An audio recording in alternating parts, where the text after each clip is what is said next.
बुधवारी सकाळी मी मटकी भिजत ठेवली होती आणि छान भिजली होती. संध्याकाळी ऑफिसवरून गेल्यावरती मी पाण्यातून ती मटकी काढून चाळणीमध्ये ठेवली अशी निथळत. त्यातलं सर्व पाणी सगळं गेल्यावरती निथळून गेल्यावर त्याच्यावरती झाकण ठेवलं आणि रात्रभर छान असे मोड येण्यासाठी ठेवून दिली. तर मग दुसऱ्या दिवशी गुरुवार होता, मस्त पूजा वगैरे करून घेतली मी आणि मग तुम्ही पाहू शकता मटकीला किती छान असे मोड आलेले होते. तर आज 30 नोव्हेंबर म्हणजे शंकर महाराजांचा प्रकट दिन पण होता. तर मी आज मठात पण जाणार होते संध्याकाळी. तर तुम्हाला ते नेक्स्ट ब्लॉगमध्ये दिसेलच.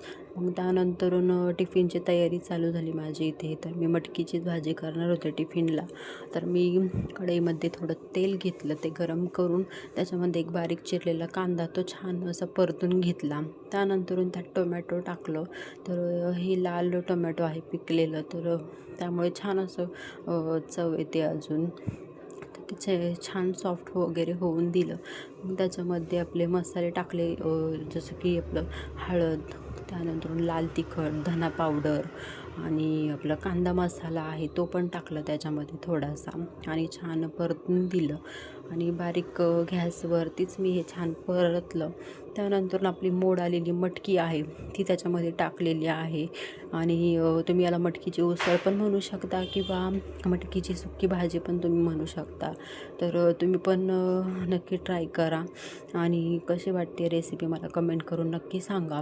नंतरून त्याच्यामध्ये अर्धा ग्लास पाणी टाकणार आहे आणि एक 15 ते 20 मिनिटच फक्त शिजवणार आहे, कारण की मोड पण छान आलेले होते, त्याच्यामुळे लवकर शिजते मटकी. आणि झाकण लावून तर मी शिजत ठेवलेली आहे. त्याच्यानंतरून पीठ मळून घेतलं, एका साईडला पीठ पण मळून घेतलेलं होतं आणि चहा पण तयार होत होता, दूध पण तापत ठेवलं होतं. तर मग तुम्ही बघू शकता मटकीच्या भाजीतलं जे सर्व पाणी आहे ते सगळं आटलेलं आहे, म्हणजे मटकी आपली छान शिजली होती. तर मग चपात्या वगैरे पण करून घेतल्या. मग टिफिन भरून मी आता माझं आवरून ऑफिसला निघाले.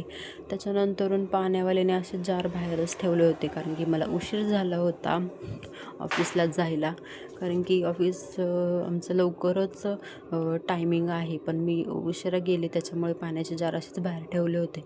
त्यानंतरून मस्त जेवण वगैरे करून घेतलं आणि मग काम वगैरे केलं. त्यानंतर मी गेले घरी. बाय बाय मैत्रिणी.